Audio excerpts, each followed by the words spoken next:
제가 지난번에도 말씀드렸습니다. 친일 정부라는 말을 듣기 싫으면 그런 말을 듣게끔 행동하지 말라고 말입니다. 친일 행위를 한 것도 모자라서 이를 감추겠다고 거짓말까지 했죠. 우리 국민은 또 한 번 분노했으며 큰 슬픔에 빠졌습니다. 그런데 여기서 해당 소식을 접한 외신 또한 분노했으며 윤 대통령을 향해 강도 높은 비판을 쏟아낸 것이 알려져 큰 주목을 받고 있습니다. 윤 대통령이 바로 경로할 정도의 수위였는데요.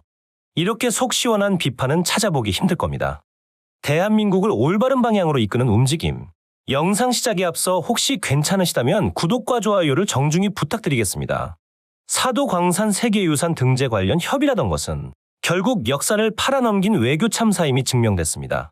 외교부는 지난 6일 국회 외교통일위원회 소속 이재정 더불어민주당 의원에게 제출한 답변서에서 사도광산 전시 내용을 협의하는 과정에서 강제라는 단어가 들어간 일본의 과거사료 및 전시문안을 일본 쪽에 요청했으나 최종적으로 일본은 수용하지 않았다고 밝혔습니다. 이는 지금껏 한국 정부가 일본의 강제성이 드러나는 표현을 요구했고 일본 정부가 이를 받아들였다는 설명과는 정반대의 내용이었죠. 앞서 우리 정부는 일본이 사도광산 인근 향토 박물관에 조선반도 출신자를 포함한 광산 노동자의 삶이란 제목으로 가혹한 근로환경 등에 대한 전시물을 선제적으로 설치한 점 등을 고려해 등재에 동의했습니다. 하지만 실제로는 전시물에 조선인이 강제 동원됐다는 가장 중요한 표현이 빠져 있었다는 게 드러났습니다. 그리고 이와 관련해 논란이 커지자 정부는 일본과 사도광산 세계유산 등재 협상을 벌인 결과 강제성이 드러나는 표현을 일본이 수용했다며 성과를 강조했습니다. 그런데 반대로 협상 과정에서 일본 측이 우리 쪽에 어떤 요구사항을 수용하지 않았는지는 밝히지 않았습니다. 특히 포스트 투 워크란 표현을 명시하라고 요구했는지를 물을 때마다 표현 문제를 일본과 협상한 것은 아니다라며 답변을 피했습니다. 그러나 이재정 의원실 질의에 대한 외교부 회신이 공개되면서 정부가 협상이 실패했다는 비판을 받는 것을 피하려고 우리 쪽의 강제 표현 명시 요구를 일본이 거부한 사실을 의도적으로 감춘 것이나 다름없습니다. 실제로도 외교라면 어떻게든 성과라고 자랑하고 싶어 안달난 그 정부가 이번엔 매우 조용했죠. 퍼주기 외교를 해놓고 억지로 단 하나라도 성과를 만들어 내세우던 그들이 말입니다. 논란이 널리 퍼지는 것을 최소화하기 위해 입을 다물었겠지만 한일 간 과거사 갈등은 전 세계적으로도 크게 주목하고 있는 부분인 만큼 이 소식은 해외에서도 빠르게 퍼져나갔는데요. 특히 한 외신은 이에 대해 강하게 비판했습니다. 미 외교 전문지 디플로매트는 7일 한국의 지지 아래 유네스코 세계문화유산으로 지정된 일본의 사도광산이라는 제목의 기사를 보도했습니다. 기사는 한일 양국은 유네스코 세계문화유산의 외교적 역사적 의미를 심각하게 왜곡해 사도광산의 어두운 면을 은폐하고 있다라고 부제를 덧붙였는데요. 그냥 언론도 아니고 외교 전문지입니다. 외교 전문지가 비판을 한다는 것은 윤 정부가 외교를 그만큼 개판으로 했다는 거죠. 해당 외신은 사도광산의 어두운 면을 포함해 한일 정부가 무슨 일을 벌인 건지를 상세히 설명했습니다. 해당 글에서는 사도광산의 세계유산 등재에 대해 에도 시대에 유산이 있었기 때문이라면서 사도광산에서 금을 추출하고 정제하는 수작업 기술의 총체적 집합체는 일본의 사회문화적 발전과 세계 무역에서 귀중한 역할을 한 에도 시대의 사회 기술적 정교함을 반영한다는 일본의 세계유산 등재 이유를 인용하며 일본 입장에서 사도광산은 일본의 전통적 정보, 문화, 사회의 마지막 시대였던 과거를 보여주는 소중한 유산이라고 평했습니다.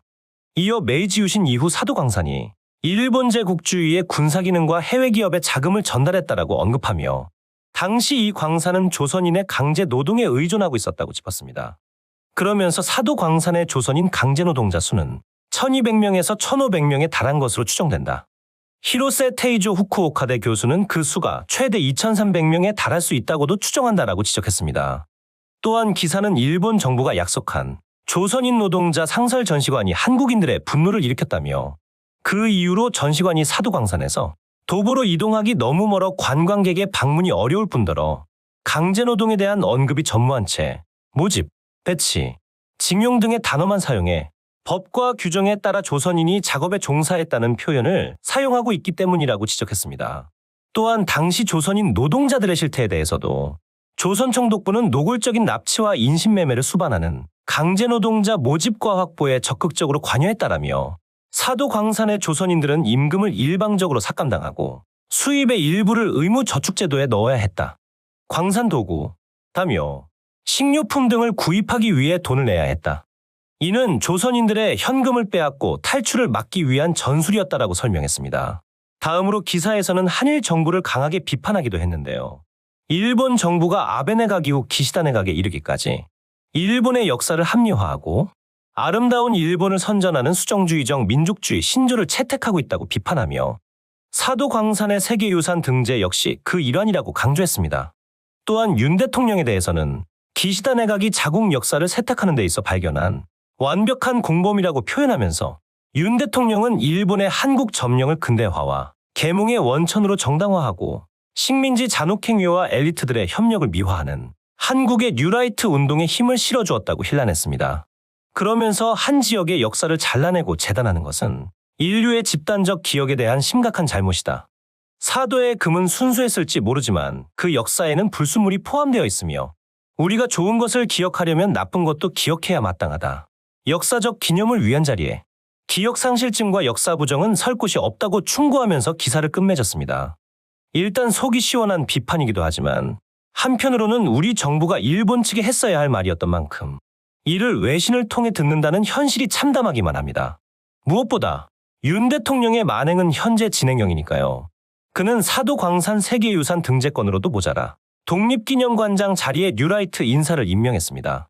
일본의 역사 왜곡에 맞서 국민성금으로 건립된 독립기념관의 수장의 일제 식민지배를 정당화하는 뉴라이트 인사를 임명한다는 게 도대체가 말이 됩니까? 한겨레에 따르면 김영석 신임 관장은 후보자 면접 당시 일제 식민지배 때 한국의 국적이 뭐라고 생각하나라는 질문에 일본이라고 답했다고 합니다. 말 그대로 일본의 강제적 국권 침탈과 식민지배를 합법화한 거죠. 이 정부는 자신들이 벌이는 일들엔 항상 국민을 위한다는 말을 덧붙입니다. 일본과 손잡고 국민을 속이는 게 어딜 봐서 국민을 위한다는 건가요? 당신들 입으로 윤 정부의 자랑은 외교라고 분명히 말했습니다.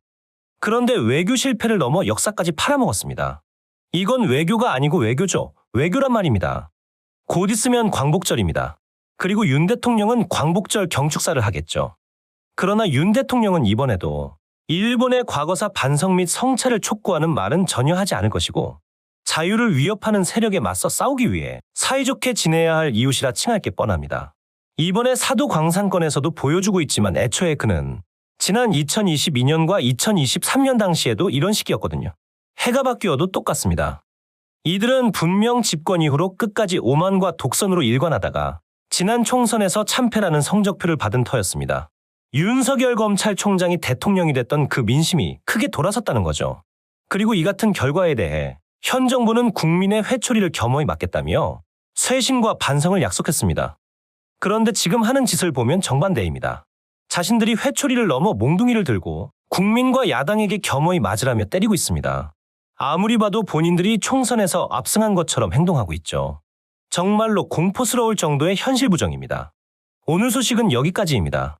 여러분의 구독과 좋아요는 대한민국을 올바른 방향으로 이끄는 큰 원동력이 됩니다. 지금까지 정치대장이었습니다. 시청해주셔서 감사합니다.